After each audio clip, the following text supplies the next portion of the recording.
Long ago, in the land we now call Sudan, people did not use money like we do today. There were no coins or paper notes to buy things. Instead, they traded goods directly. This system is called barter. If a farmer had extra grain, he might trade it with a fisherman for some fish. If a potter made beautiful clay pots, she could exchange them for colorful beads or strong cloth. This was the way of life for thousands of years. People traded what they had for what they needed, creating a busy and vibrant economy without ever touching a single coin. It was a very personal way to do business, relying on trust and agreement between two people. The ancient land of Sudan, known in parts as Nubia and Kush, was rich in many valuable resources. Gold was one of its most famous treasures, and it was highly sought after by its powerful neighbor, Egypt. People also traded ivory from elephant tusks, strong ebony wood, sweet-smelling incense, and even exotic animals like giraffes and monkeys. These items were not just for local trade, they were part of a huge network that stretched far and wide. Caravans of camels and donkeys would travel long distances across the desert, carrying these precious goods to other lands. This trade made the ancient kingdoms of Sudan wealthy and powerful, connecting them to the rest of the ancient world. Because some goods were more valuable than others, people started using certain items as a form of early money. Instead of just trading one thing for another, they could use something that everyone agreed was valuable. In Sudan, this often meant using gold dust or gold rings. A person could weigh a small amount of gold to pay for something, which was easier than carrying around heavy sacks of grain. Other items, like pieces of linen cloth of a standard size or valuable beads, were also sometimes used in this way. This was an important step towards the idea of money, creating a standard of value that everyone could understand and trust. This system of barter and early money worked very well for a very long time. It allowed great kingdoms to rise and fall, and it supported the lives of millions of people. From the farmers along the Nile River to the merchants crossing the vast desert, everyone understood the value of goods and resources. It was a world built on exchange, where a handful of gold dust could be as powerful as a king's decree. But the world was changing, and soon, a new idea would travel down the Nile from the north, an idea that would change trade in Sudan forever. The small round metal discs we call coins, For centuries, the Great River Nile connected the lands of Sudan and Egypt. They were not just neighbors, they were trading partners, rivals, and sometimes one was the ruler of the other. Around 300 BC, a big change happened in Egypt. A new dynasty of rulers, called the Ptolemies, came to power. They were originally from Greece and brought with them many Greek ideas. One of these new ideas was using coins for trade. The Ptolemies started making their own coins in Egypt, mostly out of bronze, which is a metal made with a lot of copper. These were among the very first coins ever seen in the region. Soon, these new Egyptian coins began to travel south along the Nile. Egyptian soldiers, traders, and officials who came to Sudan brought their money with them. At first, people in Sudan might have been curious about these small, flat pieces of metal. They were different from the gold rings and bags of grain they were used to. The coins had pictures on them, often the face of the Egyptian king or queen, and symbols of their power. These early bronze and copper coins were not made in Sudan, but they were the first coins to be used there, marking the beginning of a whole new chapter in the history of money in the land. People in Sudan slowly started to accept these foreign coins. A trader from Egypt could now pay for Sudanese ivory or gold with a pouch full of bronze coins instead of heavy goods. This made trade simpler and faster. For the people of Sudan, especially in the northern areas closest to Egypt, the coins became a convenient way to buy and sell things in the marketplace. They no longer had to weigh gold dust for every small purchase. They could just count out a few coins. This was a big change, and it showed how closely connected the economies of Egypt and Sudan were. The arrival of these Ptolemaic coins was very important. It introduced the concept of coinage to the powerful kingdom that ruled Sudan at the time, the Kingdom of Kush. The Kushite rulers, who had their capital at the great city of Meroe, saw how useful these coins were. They watched the Egyptians use them and understood the power they held. The coins were not just for buying things, they were also a way for rulers to spread their image and authority. This new technology of money planted a seed in the minds of the Kushite kings and queens, a seed that would soon grow into something uniquely Sudanese. The Kingdom of Kush, with its magnificent capital at Meroe, was a great power in the ancient world. The Kushite rulers saw the Ptolemaic bronze coins coming from Egypt and realized they could create their own. Sometime around the 1st or 2nd century AD, they did something revolutionary. They began to mint the very first coins made in Sudan. This was a huge step. It showed that Kush was not just a kingdom rich in gold and iron, but also a sophisticated state that could produce its own modern currency. These coins were mostly made of bronze or copper, metals that were readily available and good for making money for everyday use. The designs on these Kushite coins were unique and told a story about their kingdom. Unlike the Egyptian coins that showed Greek-style rulers, the Kushite coins often featured the reigning king, or Kor, himself. The king might be shown wearing his royal crown, a symbol of his power and divine authority. On the other side of the coin, you might find symbols that were important to Kushite culture. A common design was a stylized grouping of 3 or 4 branches, which may have represented a plant or a symbol of prosperity. These designs proudly declared that the coins were from Kush, not from Egypt or Rome. These local copper coins were likely used for everyday transactions in the bustling markets of Meroe and other Kushite towns. Imagine a person buying bread, beer, or pottery and paying with a few of these small copper pieces. This was a more convenient system than the old barter method, especially for smaller purchases. Having their own coinage also gave the Kushite government more control over the economy. The king could decide how many coins to make and put into circulation. This was a powerful tool that helped the kingdom manage its wealth and finance its grand building projects, like pyramids and temples. The minting of coins in Meroe did not last forever. As the Kingdom of Kush began to decline in the 4th century AD, its ability to produce coins also faded. Today, these Kushite copper coins are quite rare and are treasured finds for archaeologists. They are tiny but incredibly important pieces of history. They tell us that the ancient Sudanese people were innovators who adopted new technologies and adapted them to fit their own culture. These small copper discs are a testament to the power, independence, and unique identity of the great Kingdom of Kush, a civilization that truly made its own mark on the world.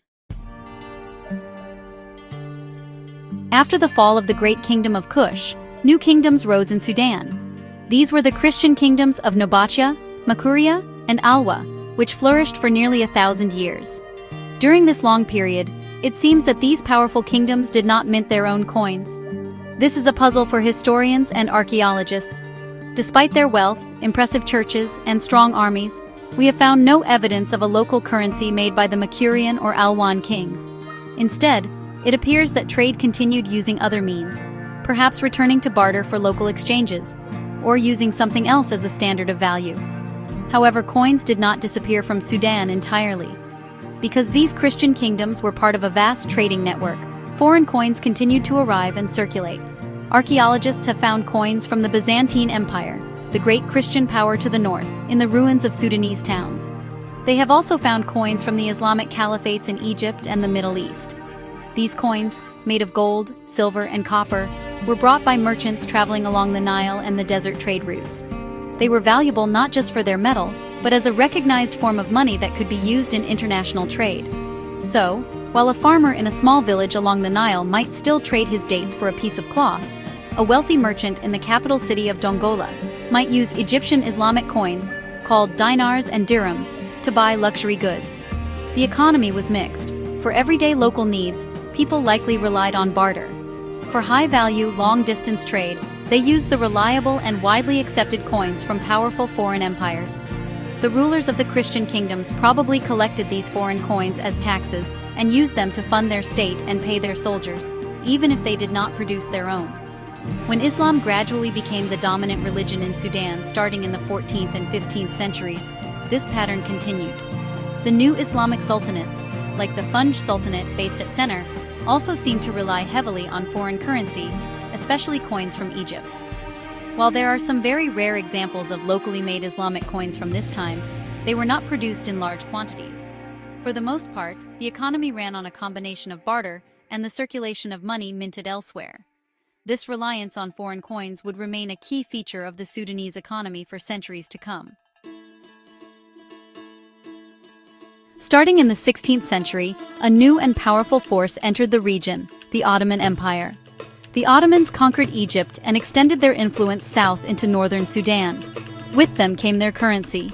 Ottoman coins, especially silver and copper ones, began to circulate widely, particularly in the areas under their direct or indirect control.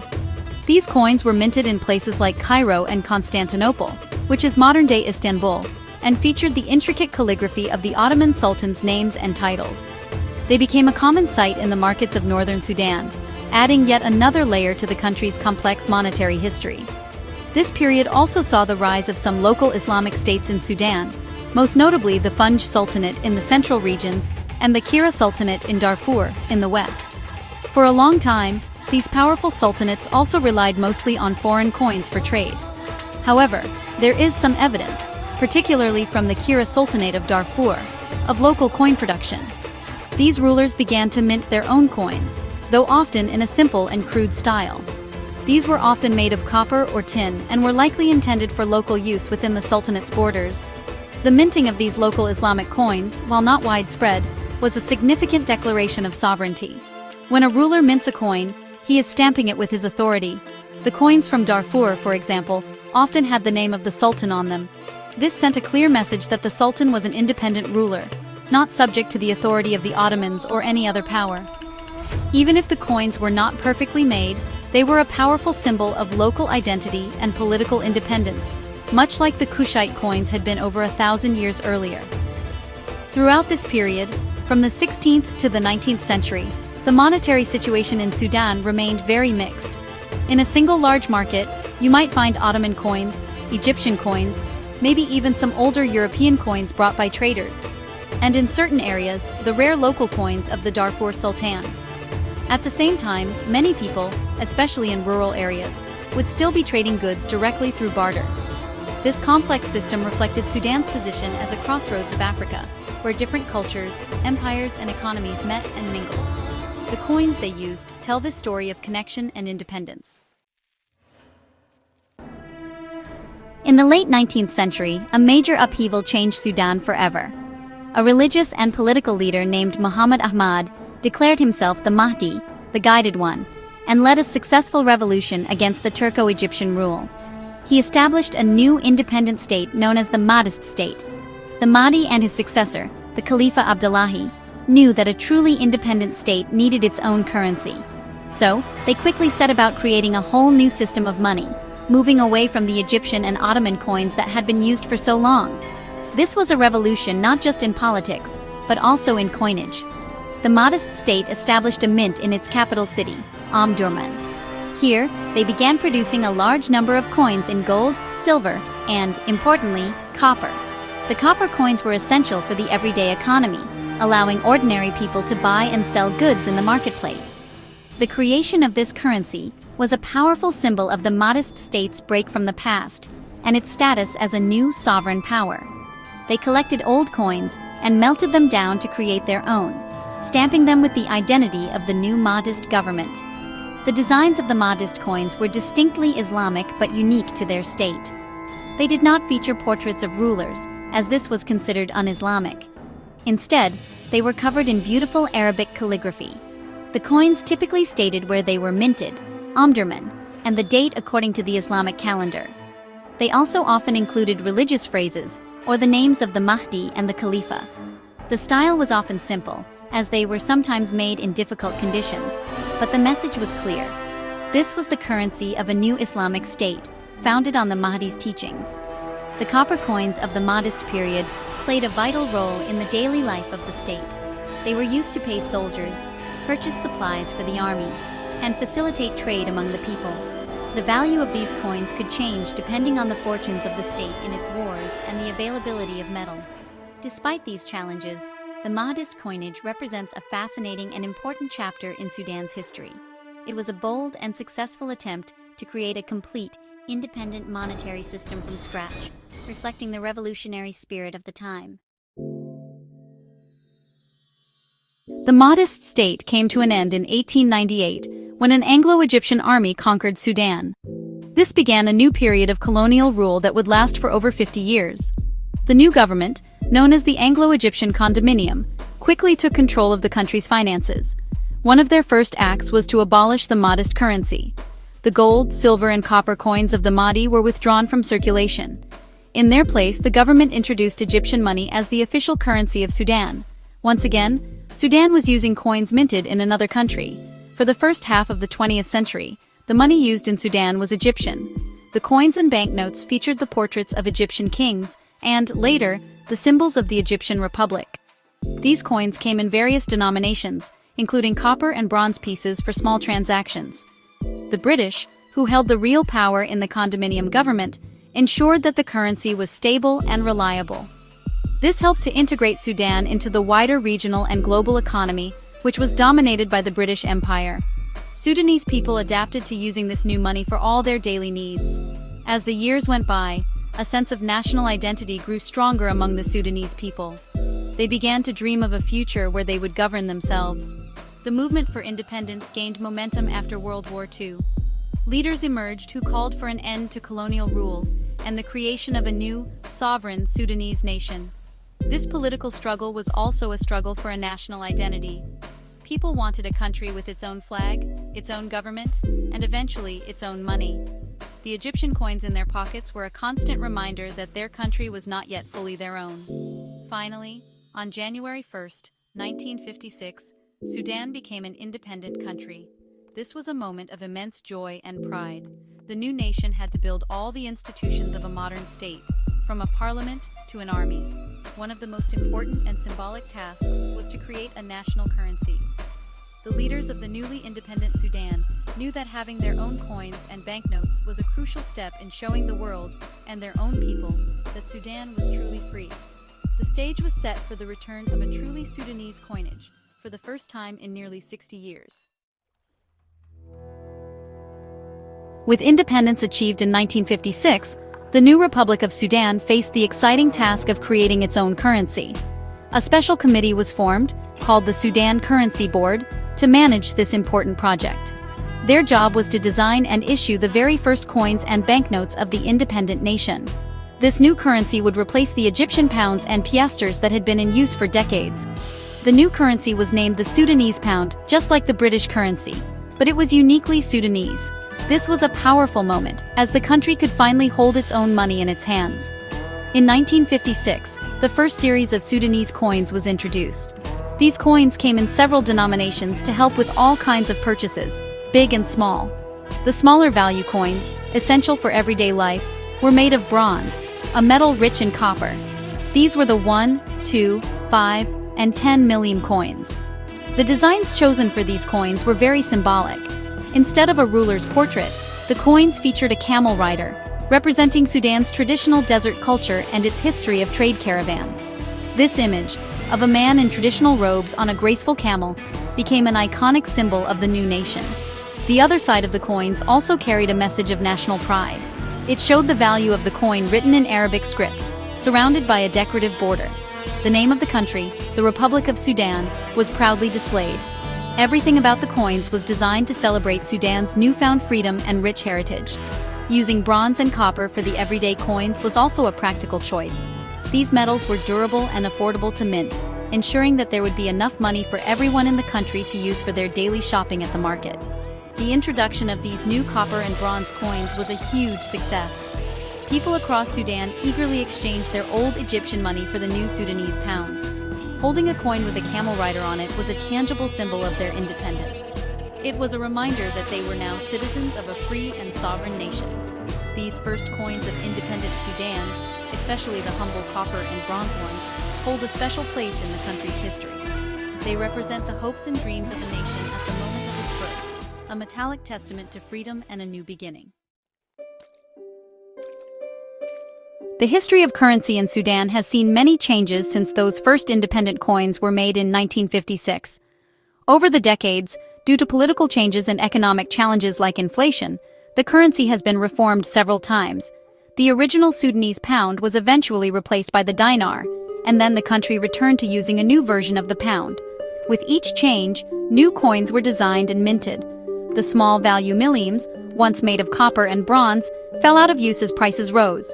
New, higher-value coins were introduced to take their place. Today, the coins used in Sudan are part of the modern Sudanese pound system. You will find coins for values like 20 piastres, 50 piastres, and 1 pound. While the very lowest value coins might still contain some copper, Many modern coins are made from other metals like steel plated with nickel or brass. The designs have also changed over the years. Instead of the iconic camel rider, recent coins often feature important national symbols, such as the Central Bank of Sudan building or a pyramid, connecting the modern nation back to its ancient and glorious past in the land of Kush. Looking back, the journey of the copper coin in Sudan is a story of the country itself.